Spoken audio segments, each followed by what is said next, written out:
Welcome, נשים tzedkariyos. It is indeed an honor and pleasure to address you today on the auspicious day of Chav Beis Shvat, Yahrzeit of our Rebbezin Mושקא of blessed memory, of Rebbezin Hadras Melech.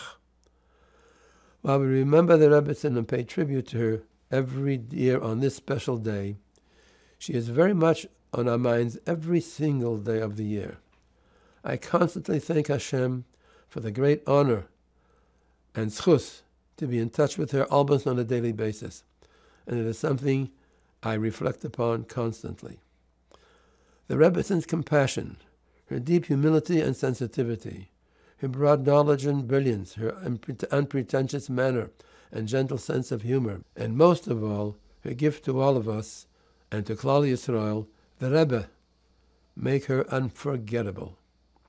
Her absolute mesiras nefesh for the Rebbe and for us Chassidim, whether during Kabbalas HaNesiyos or on Shmini Atzeres Tovshin Lamtches, or during the trial for the Rebbe's Svarim and her selfless devotion to all of us every day of her life, is an exceptionally great and unmatched blessing, which continues to give and give to this very day and will continue to give forever.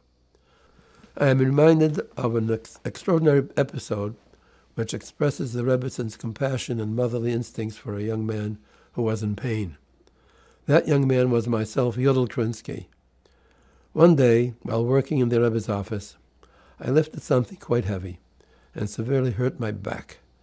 I was unable to continue working in the office that day and had no choice but to go home to search for a remedy, hoping that I would heal by tomorrow.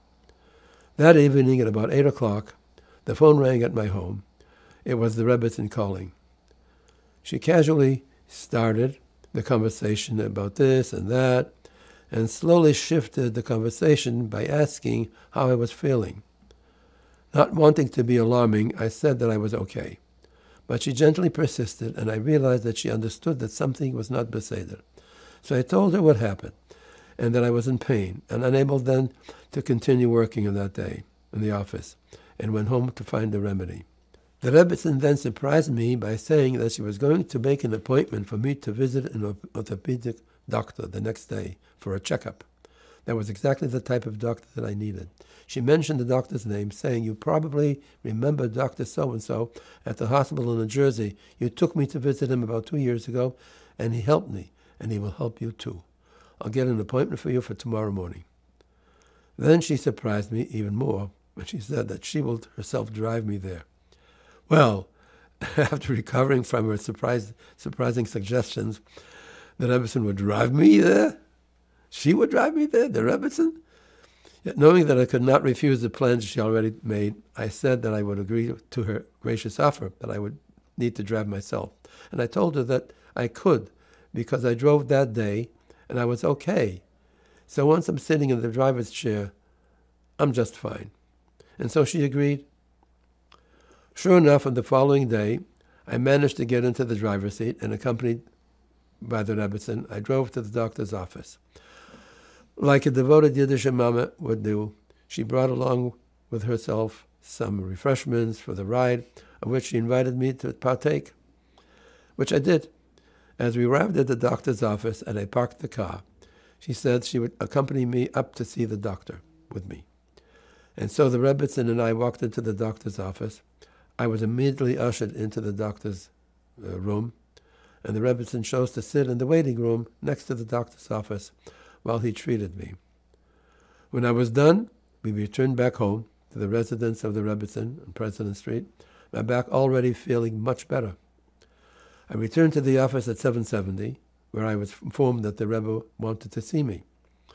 When I entered the Rebbe's room, the Rebbe was standing with a big smile on his holy face, his hands behind his back, and I knew then that the Rebbezin had told him all about her plan.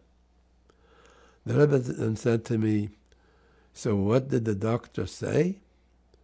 I answered that the doctor instructed me to stand straight and walk upright, to which the Rebbe responded with a smile, "Ich sag shein lang as man darf gehen b'derech hayosher." What an amazing story of the Rebbezin's sensitivity and giving heart, and the fascinating collaboration between the Rebbe and the Rebbezin, how endearing that was. I can never forget it. Very, very special. May this gathering during these difficult days bring blessings for a complete Yeshua and bracha to each and every one of you, and for all Bnei U'Bnei Yisrael Adorim Be'eretz HaKodesh.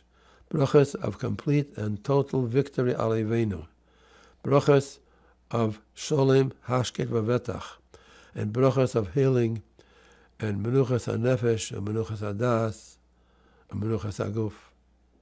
Drawing from the Rebbezin's immense strength and fortitude, may all of us and all of Klal Yisrael walk, as the Rebbe said, confidently upright, b'derech hayosher, and ve'elech eschem ki mius li'artzeinu.